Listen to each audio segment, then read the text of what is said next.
Cafe! What happens pag nagkulitan? Ang masanting at ang daragang magayon? Ay, gagi, pare. Top of the food chain, pare. Tara, Cafe! Tara, Cafe! Konyo Bicolano at Robin Siena! Gagi, pare. We're not your ordinary DJs. Tara, Cafe! Tara, Cafe! Gagi, pare. Feel good too. Awa! Konyo Bicolano! Robin Siena! Gagawin mo ba akong ninang ng mga anak mo? Hindi! Ang bilis ng sagot! Oo, hindi. Why not? Oo. Gusto ko kasi kung magkakaanak man ako, ang mga ninong at ninang nito ay reflection ng magulang. Ay, pak. Matalino, makinis, Awa. malinis, dalisay. Yan. At Dalisay, hindi ako sure. Oo naman, gagawin kitang gagawin kitang ninang. Sige. Ay, thank you so much. Oo, ako ba? If ever. Gusto mo ba ako maging ninong ng mga anak mo?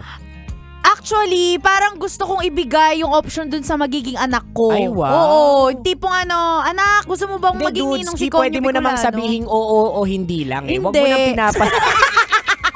Oo, kasi kilala na natin ang isa't isa. Oo nga. At syempre maraming nakaka-relate sa atin na ninong at ninang na katulad natin, mga kuripot. Ayan. Oy, pero dahil nga kanina napag-usapan natin na ang pagiging ninong at ninang hindi naman yan tungkol sa kung sino yung makakapagbigay ng material na mga bagay sa mga anak nyo. Ayan. Diba? Dapat ang pagtingin nyo sa mga ninong at ninang nyo, sila yung mga willing mag-ampon sa anak nyo kapag namatay kayo. Oo. Tsaka ito, Diba? yung mga ninong at ninang ninyo, sila dapat yung willing na magbigay ng tuition ninyo. Ayan. Ay, ang sarap pa ganun, no? Kaya nga. Ikaw ba may mga ninong-ninang kang ganito? Oo, meron naman. Ay talaga? Willing kang ampunin? Willing akong ampunin. Oo. O baka itapon? Ipa-salvage. Oo. Ingay neto eh, gano'n. Ay nako, dahil usapang mga inaanak tayo ngayon, magpapasko na. Eto, i-recap namin sa iyo ang 6 na uri ng namamaskong inaanak! Tara, Cafe! Tara, Cafe! Ay, punta tayo sa number 1. Inot! Muna, ito ang mga Bibo Kid! Yan. Ito yung mga inaanak mo na pagtungtong ng Pasko, dala-dala ang report card. Oo. Sila daw ay most highest vulnerable. Yan.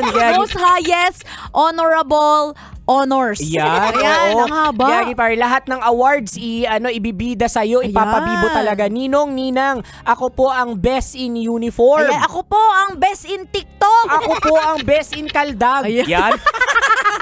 Pero kung ako yung kung ninong at ninang nito. Ano, ito all in ano, one. kaninong o ninang? All in one. Kung inaanak ko yung mga Bibo Kid, I would say, nako, bibigyan ko talaga to. Kasi iba ang enerhiya. Totoo. At saka para ma-incentivize. Oo. Ay, Oo. ano incentivize? Kumbaga, ma-reinforce. Yan. Ayan, ang positibong pag-uugali sa bata. I like it. Yung hindi mo basta-basta makukuha yung pamasko mo. Ayan. Without making an effort. Yan. O, diba? Kaya ayoko maging ninong-ninang tayo. Tama. Papahirapan mo pa yung bata, gusto lang ng pamasko. Oo. Anyway, that's number 1. Pero naman tayo sa number 2. Pandua. Pangadwa. Ito ang mga Feeling close.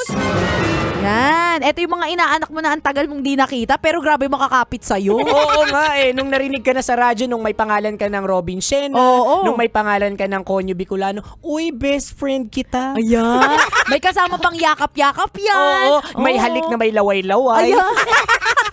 May uhug-uhug pa na may dumikit uhug-uhug. yung mukha niya sa mukha mo. Oo nga. Naku, magmano ka dito, inaanak mo to. Ayan. So, hindi mo naman talaga kilala. Awa, Oo. totoo. Lalo na sa amin sa Pampanga, no, nabanggit ko nga kanina. Tuwing Pasko, nakabukas ang pintuan ng lahat ng mga bahay. Okay. So kahit sino pwedeng pumasok. Tapos itong mga batang to, hahanapin nila kung sino yung tingin nilang may pinaka maraming pera doon. Magmamano sila. Eh syempre, Mati, kapag nagmano sa'yo, magbigay ka dapat. Oo, kumbaga mahiya ka naman, may ganon. So marami dyan nagbabalat kayo, kunwari kilala ka. Oo. Pero pag tinanong mo yung pangalan, hindi nila, anong pangalan mo? Oo nga. Kaya ako every Pasko, Robin Siena, Awa. ang kamay ko laging nasa bulsa. Oo, para hindi makakapagmano. Pero ang tatalino ng mga bata ngayon, O, kasi bakit? kahit nasa bulsa yung aking mga palad, nagbebeso na lang sila. Ay pa. Oo, so mas mahal yun pag beso, syempre. Diba? Sa bagay, may kasama pang tigyawat. Yan, oo, laway-laway. Baboy. Anyway, that's number 2 po naman tayo sa number 3. Pantulo. Pangatlo, ito ang mga dramatista. Ayan, eto yung mga kabaliktaran ng Bibukid. Oh. Dahil wala silang mapakitang mga report card na maganda ang grades. Yan. Idadaan ka sa emosyon, sa Yan. drama. Oo, titirahin kanila sa dibdib. Ayan, paano Yan. tumira sa dibdib? Yung tipong, Ninong, pasensya na po ngayon lang ako namasko. Ayan. Sobrang naging busy po talaga kami sa pagharap sa buhay nung mga nakaraang taon. Ay, pak. Ayan. Oh, eto, 500 plus jacket! Ayan, salamat po, Ninong. Pero makikita mo na kay nanay, pangdagdag ng pang-reband niya. Ayan. Ay, nako, kaya sa mga bata dyan na hindi mataas ang grades, idaan nyo sa drama. Ayan, magpeta kayo. Ayan, gayahin nyo si Gingging. Ayan. Anyway, that's number 3 po naman tayo sa number 4. Pangapat, ito ang mga napag-utusan. Gagi pare, ito yung mga anak dun ka kay Robin Shena kasi malaki ang ano niyan. Ang ano? Malaki ang hinaharap. hinaharap. Malaki ang pwedeng ibigay niyan sa'yo. Ayan. Oo. O kanina nga nabanggit natin kaya magulang ang tawag sa mga magulang kasi magaling manggulang. Oo. Usually yung mga nanay tatay sila talaga yung tumutulak sa mga bata para uy, humingi ka na sa ninang-ninang mo, maraming pera yan. Oo, na yung tipong katapusan pa lang ng November, i-ready mo yung intermission mo anak ha. Ayan. May kasama pa yan kurot. Oo. O tadyak, igiling mo anak. Oo, para may silbi naman yung pagtitiktok mo. Ikembot mo. Ayan. Ako ginaganyan ako nung nanay ko. Ang problema, lalaki ako. Ang awkward tingnan, gumigiling-giling. Oo nga. Sure ka ba, bata ka? Oo. Bata ka pa rin nung ginagawa mo. Yung feeling ko hanggang tumanda ka, ginagawa mo pa rin eh. Until now. Anyway, that's number 4. Po naman tayo sa number 5. Panlima. Ito ang mga Ghost Inaanak! Yan, katulad nung sa Pampanga, hindi mo kilala, pero bigla mo na lang marirealize, okay, inaanak pala kita. Oo. O kaya naman, tactic ng mga magulang. Oo. Ay, meron kang inaanak, anak ko, hindi ko lang nadala kasi naiwan ko sa bahay. Oo. Ha, parang wala naman po akong niyan, invitation. Ay, wala ba? Baka nasa spam email mo. Yung wala ka maalalang may pinuntahan kang binyag, pero biglang may inaanak ka. Ay, nako. Dyan lang talaga napapakita na mapagbigay at talagang binibigyan ng priority nating mga Pilipino ang ganitong season. So, scammer ka man or hindi, welcome ka.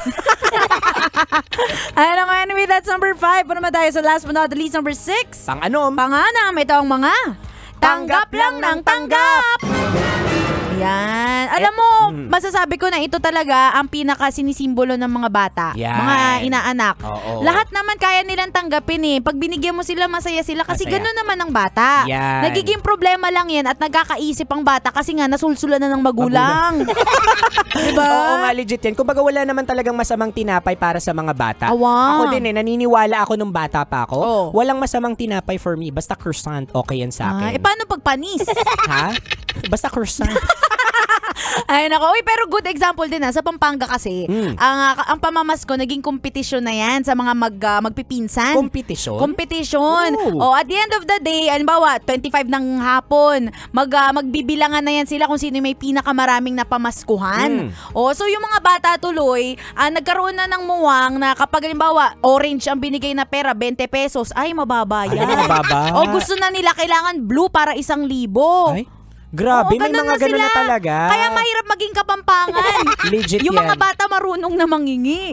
Namimili pa. Ay nako, pero whatever it is, kung paano mo man sineselebrate ang Pasko, kung paano ka man humingi ng aginaldo ngayon, nako kabisyo, galingan mo pa. Ay, igiling mo pa. Igiling mo pa yan. Nasa presentation lang yan. Totoo yan, lagyan mo ng bubbles or mga pausok. Yan, gamit ka ng pulbo. Ay nako, anyway kabisyo, kung di mo naabutan ang usapan namin ito at gusto mong i-shoutout ang inaanak mo kasi yun na lang yung pamasko mo sa kanya. Ayun. Shoutout na lang. Ganun yung gagawin natin. Sa mga inaanak ko, shoutout na lang. Hanapin niyo kami sa aming mga social media accounts. Ako sa aking Facebook, Instagram, Twitter, TikTok at DJ Robin Shena. Same socials mga broski at Konyo Bicolano. Quick shoutout lang ako, Robin Shena, sa Southeast Asian Premier Business and Achiever Award dahil binigyan nila tayo ng award ngayon. Tayo ang Best FM Station. Parang gusto mo bumalik sa dating trabaho mo. I love radio. Ay, maraming salamat po at happy viewing din sa mga kabisyo nating nanonood sa ating TikTok at FB Live. Ayan, hello kay Jeng, MB, Henry Manalansang, Joan Lamata, Julia. Happy viewing po sa inyong happy lahat. Viewing. At susunod na kabisyo ang Rocky's Secret Files. Kami mga kasama bukas na ulit! Bukas na. Simula alas 11 ng umaga hanggang alas 3 ng hapon para bigyan pa kayo ng mga science, tips at skits Sa buhay-buhay. Muli, this is your pinakamagandang probinsyana, DJ Robin Shana. Your Uragan Broski, like super legit and all Konyo Bicolano. Dito lang yan sa Tara Tara Kape. sa 90.7 Love Radio. Feel good. Ay, gagi pare. Oh, wow. Tara Kape. Tara Kape! Konyo Bicolano at Robin Shana.